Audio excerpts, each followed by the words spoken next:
Retired SP Subhash ബാബുവിലേക്ക്.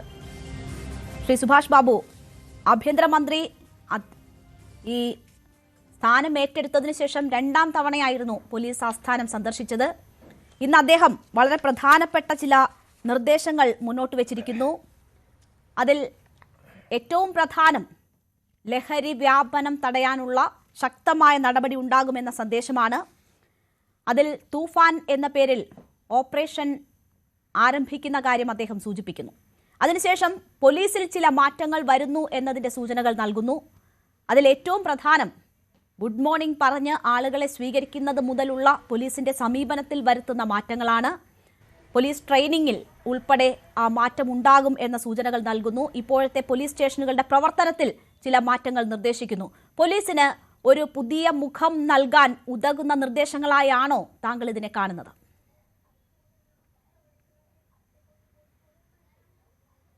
തീർച്ചയായിട്ടും പോലീസിനെ സംബന്ധിച്ചിപ്പം വളരെ വ്യാപകമായി പരാതിയുണ്ട്. ജനങ്ങൾക്ക് വലിയ അസംതൃപ്തിയുള്ള ഒരു വിഭാഗമാണ് പോലീസിൽ. അത് ഈ തെരഞ്ഞെടുപ്പിൽ പോലും വളരെ കൂടുതൽ പ്രചാരണ വിഷയം, അതുപോലെ തന്നെ ജനങ്ങളുടെ പ്രതിഷേധ വിഷയമായിരുന്നു ഇത്. അപ്പോൾ പോലീസിൽ എന്താ വേണ്ടതെന്ന് പറഞ്ഞാൽ പോലീസിൻ്റെ ഇപ്പോഴത്തെ ഭരണത്തിലുള്ള അപജയങ്ങൾ എന്താണ്? ആ അപജയങ്ങളാണ് പോലീസ് സ്റ്റേഷനിലെ കാര്യക്ഷമതയ്ക്ക് ഇതുവരെ ഉണ്ടായിരിക്കുന്ന തടസ്സങ്ങൾ. അതാണ് ഇപ്പോൾ പോലീസ് സ്റ്റേഷനിലെ SHO സംവിധാനം. അത് സംബന്ധിച്ചിട്ട് സബ് ഇൻസ്പെക്ടർ പോലീസ് സ്റ്റേഷൻ ഭരിച്ചാലേ നന്നാവുള്ളൂ. കാരണം ആ തുടക്കക്കാരനാണ്. അദ്ദേഹത്തിൻ്റെ ആ ഊർജ്ജസ്വലതയും അദ്ദേഹം കാര്യങ്ങൾ ഗ്രഹിച്ച് ചെയ്യാനുള്ള ഒരു ആർജവം അദ്ദേഹത്തിനുണ്ടാവും. അത് CA ആയി കഴിഞ്ഞാൽ കുറേ വർഷങ്ങൾക്ക് ശേഷമാണ് അദ്ദേഹം അത് പോലീസ് സ്റ്റേഷനിലെ മൊത്തം ഭരിക്കുക എന്ന് പറഞ്ഞു കഴിഞ്ഞാൽ സ്വാഭാവികമായിട്ടും അതിൻ്റേതായ ഒരു മാന്യമുണ്ടാകും. അതാണ് നമ്മൾ അനുഭവപ്പെട്ടിരിക്കുന്നത്. ഓരോരുത്തർ താഴെയുള്ള ആളുകൾക്ക് ഇത് വീതിച്ചു കൊടുക്കും, പക്ഷേ അവരത് കാര്യമായിട്ട് ചെയ്യാനുള്ള താല്പര്യം അവർക്കില്ല. കാരണം ഒരു ഉത്തരവാദിത്വ ബോധം അവർക്കില്ല. SHO എന്ന് പറയുന്ന ഒരു പദവി വരുമ്പോൾ മാത്രമാണ് അതിന് പൂർണ്ണമായ ഉത്തരവാദിത്വം. അപ്പോൾ അതുകൊണ്ട് SIയിലേക്ക് മാറ്റുക എന്ന് പറയുന്നത് തീർച്ചയായും വളരെ കാര്യക്ഷമമായ ഒരു പോലീസ് പ്രവർത്തനത്തിൻ്റെ നിദാനമായിട്ടേ നമുക്കെന്നെ കാണാൻ പറ്റുള്ളൂ. രണ്ടാമത് പിന്നെ പറയുന്നുണ്ട്, നമ്മുടെ ഇപ്പം കേരളത്തിൻ്റെ വിപത്ത് എന്ന് പറയുന്ന പ്രധാനമായിട്ടും മയക്കുമരുന്നാണ്. മയക്കുമരുന്ന് ഒരു രീതിയിലും നിയന്ത്രിക്കാൻ പറ്റില്ല എന്നുള്ളത് എല്ലാവർക്കും ബോധ്യമാണ്. പോലീസ് ഉദ്യോഗസ്ഥന്മാർക്കും ഏറെക്കുറെ അത് ബോധ്യമാണ്. പക്ഷേ ഇനിയും എന്താ പറയുന്നത്, മന്ത്രിസഭയിൽ അല്ലെങ്കിൽ മന്ത്രി തന്നെ അതിനൊരു താല്പര്യമെടുത്ത് പ്രത്യേകമായിട്ട് ഒരു പ്രോഗ്രാം തൂഫാൻ എന്ന് പറയുന്ന അല്ലെങ്കിൽ ഒരു നാർക്കോട്ടിക് ഹണ്ട് പ്രകാരം അങ്ങനെ ഒരു പുതിയൊരു പന്ഥാവ് അതിനുവേണ്ടി വെട്ടിത്തുറയ്ക്കുകയാണ്. അതുകൊണ്ട് എന്തായാലും ശരി, അതുപോലെ തന്നെ അതിൻ്റെ സ്രോതസ്സിനെ കണ്ടുപിടിക്കുക, അതിൻ്റെ ഈ കേരളത്തിലേക്കുള്ള ഒഴുക്ക് തടയുക എന്നുള്ളതാണ്. അതാണ് ഇവിടെ വിജയിക്കുള്ളൂ. അത് വിജയിച്ചു കഴിഞ്ഞാൽ മാത്രമേ ഇവിടെ നമുക്ക് നിയന്ത്രിക്കാൻ പറ്റുള്ളൂ. അതുകൊണ്ട് അത് വളരെ ആശാവഹവും ശ്ലാഘനീയവുമാണ്. നമുക്ക് വളരെ പ്രതീക്ഷ നൽകുന്ന ഒരു തീരുമാനമാണ്. പിന്നെ അദ്ദേഹത്തിൻ്റെ ഇപ്പോഴത്തെ ഉപദേഷ്ടാവായി വെച്ചിരിക്കുന്ന DGP മുൻ ശ്രീ ഹേമചന്ദ്രൻ, അദ്ദേഹം വളരെ കാര്യക്ഷമമായി പ്രവർത്തിക്കുന്നു. വളരെ നയപരമായ കാര്യങ്ങൾ വളരെ സംയമനത്തോടുകൂടി ആലോചിച്ച് തീരുമാനിച്ച് അഭിപ്രായം പറയുന്നതിന് നിർദ്ദേശം കൊടുക്കുന്നതിന് കഴിവുള്ള ഒരു വ്യക്തിയാണ്. അതും എന്തായാലും ശരി, അത് ഇദ്ദേഹത്തിൻ്റെ ഒരു വിജയ വഴിയുടെ ഒരു പ്രധാന വ്യക്തിത്വമായിട്ട് അദ്ദേഹം മാറുമെന്നാണ് ഞാൻ വിശ്വസിക്കുന്നത്.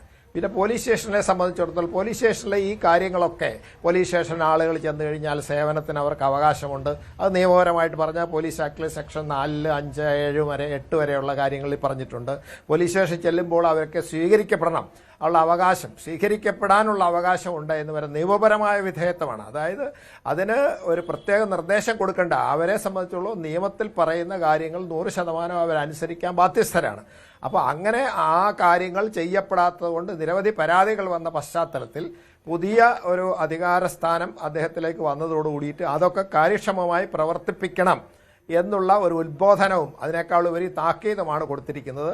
അങ്ങനെ അല്ലാതെ പ്രവർത്തിക്കുന്ന ആളുകൾക്ക് പോലീസ് സേനയിൽ ശരിയായ രീതിയിൽ മുന്നോട്ട് പോകാൻ പറ്റില്ല എന്നുള്ള സന്ദേശം കൊടുക്കുമ്പോൾ ഇനിയും ഇത് മേലുദ്യോഗസ്ഥന്മാരോടാണ് പറഞ്ഞിരിക്കുന്നത്. അത് പത്രമാധ്യമങ്ങൾ മുഴുവൻ പൊതുജനങ്ങൾ പറഞ്ഞു. പൊതുജനങ്ങളെ സംബന്ധിച്ചപ്പോൾ സന്തോഷവും ആശയും അവരെ സംബന്ധിച്ച് വല്ല പ്രതീക്ഷയുമുണ്ട്. ഇനി പോലീസ് സ്റ്റേഷനിൽ ചെന്നതിന് ശേഷം ഇത് പ്രായോഗികമായി നടപ്പാക്കുക എന്നുള്ളതാണ്.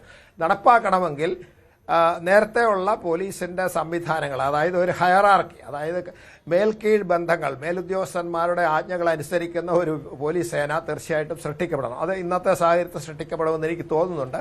അപ്പോൾ അതുകൊണ്ട് ന്യായവും സത്യസന്ധവുമായ രീതിയിൽ പ്രവർത്തിക്കുന്ന പോലീസ് ഉദ്യോഗസ്ഥന്മാർക്ക് എല്ലാവിധ സൗകര്യങ്ങളും മനുഷ്യാവകാശവും അവരുടെ വ്യക്തിപരമായ താല്പര്യങ്ങളും സംരക്ഷിച്ചുകൊണ്ട് തന്നെ നിയമം കർശനമായിട്ട് അനുസരിക്കാനും അനുസരിപ്പിക്കാനും ഉള്ള ഒരു അധികാരം പോലീസിലേക്ക് എത്തുമ്പോൾ ഇതിന് ഒരു മാറ്റം, ഇന്നത്തെ സംവിധാനത്തിൽ മാറ്റം വരുമെന്നും അദ്ദേഹത്തിൻ്റെ പ്രസ്താവനയെ നമുക്ക് വളരെ എന്താ പറഞ്ഞത് ഒരു പ്രോഗ്രസീവായിട്ട് അല്ലെങ്കിൽ ഒരു സീസണൽ ഒരു എന്താ പറഞ്ഞത് പ്രോഗ്രസീവ്നെസ് എന്ന് വേണമെങ്കിൽ നമുക്കിതിനെ വിശേഷിപ്പിക്കാം. എന്തായാലും ഇത് വളരെ ആശാവഹമായിട്ട് പൊതുജനങ്ങളെ സംബന്ധിച്ച് പൊതുജനങ്ങൾക്ക് വലിയ പ്രതീക്ഷ നൽകുന്നു. അതിനേക്കാളുപരി പോലീസ് ഉദ്യോഗസ്ഥന്മാർ സത്യസന്ധമായി കാര്യക്ഷമമായി പ്രവർത്തിക്കുന്ന പോലീസ് ഉദ്യോഗസ്ഥന്മാർ ഊർജ്ജമാണ്.